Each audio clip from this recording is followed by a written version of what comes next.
Hi guys, welcome back to my channel, Social Studies Extra Lessons. If you're new here, this is an educational YouTube channel that was created to bring across social studies concepts in fun and interesting ways. This is the third video in our series, Our Caribbean Culture, and we will be focusing on the contribution of the Indians and the Chinese to Jamaica's economy. Economy. When you hear this word, what comes to your mind? Well, judging on my background, if you said money, you're correct. Even Rihanna agrees that economy has something to do with money. You see her put up her money fingers? To be more specific, economy has to deal with the state of a country, a region or area as it relates to the intake or production of goods and services. Economy also has to do with the amount of money that is available in a country and the amount of money that that country can use. I know, you might be wondering, what does that have to do with the Indians and the Chinese? Because after all, they left India and China to come to the Caribbean to sort out their own business. Based on my previous video, we know that the Chinese and the Indians came to the Caribbean to work as indentured servants.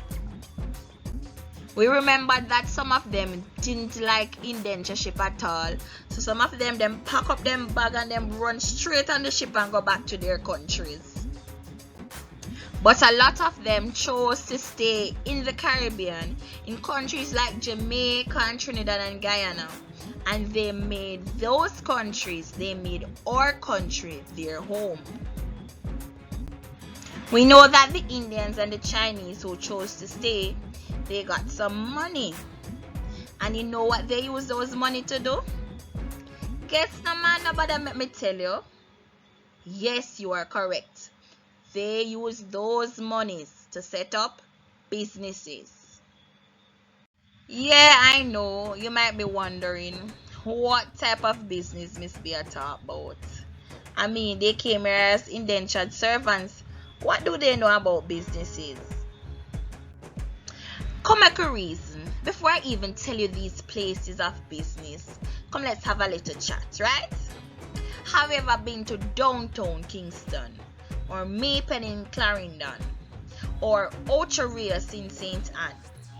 These places normally have a lot of shops and supermarkets and haberdasheries, don't it? Yes.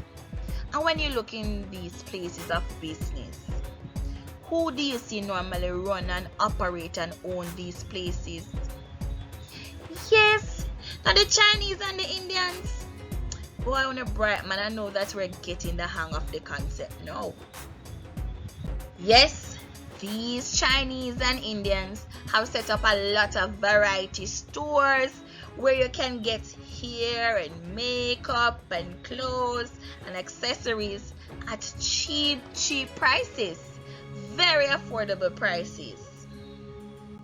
Yes, the Chinese and the Indians, they have also set up a lot of supermarkets, especially the Chinese.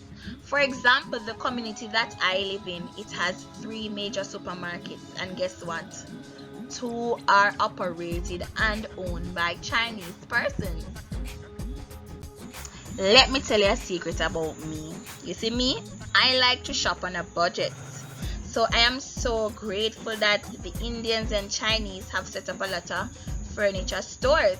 For example, there are lots of Indian stores in Ocherias. I'm telling you about Ocherias because I am familiar with that area. And one such Indian store that sells furniture is Blingers. I get everything there and their prices are so affordable. And there are other Indian stores across the island like that, like Kemlani Mart and many other furniture stores which are owned by Indian persons and even owned by Chinese persons as well. Yes, they have set up a lot of jewelry stores. For example, in Ocharios, there is a building which is a replica of the Taj Mahal in India, and this building has a lot of jewelry stores on it, and they are mostly owned by Indians. Also, there's another jewelry store in Ocharios called Jewelry Junction, where I like to buy a lot of my jewelry. And there are other jewelry stores such as Pavilion Jewelers in Kingston and many others that are owned and operated by these Indians and Chinese. If you love your belly like me, you would know that the Chinese and Indians have also set up a lot of restaurants here in Jamaica. For example, you have Passage to India, Mainland China, China Express, and many other Indian and Chinese restaurants. Yes, I know you must be saying that Mrs. B the easy, no man. How come she come here for advertise or what? But guess what? I'm grateful because these businesses that they have set up have helped to stimulate economic growth in our country. You see, the taxes that they pay, it goes back into the country and helps to finance persons such as public sector workers who need pay. It has also helped to create job creation.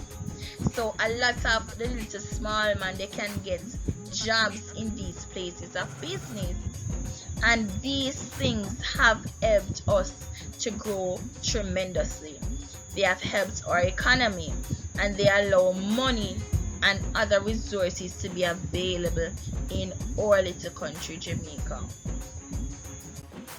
Businesses aside, I must also mention that the Chinese and Indians, there are also a lot of teachers from the Chinese and Indian descent here in Jamaica, and lawyers and doctors, and they all cohabitate, they all live together with us to allow Jamaica to be a functioning society, to allow Jamaica to be a very unique country out of many one people.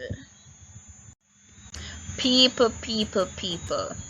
I hope you enjoyed that video. You see me? I enjoyed creating it. It is truly a pleasure to know that these videos have helped persons who are currently missing out because of the lack of internet connection sometimes when they're on online school, or the fact that they can't function the way that they function in face-to-face classes. So I'm so happy to know that I'm reaching persons, and you know what? These videos have also helped me to cope with this pandemic as well.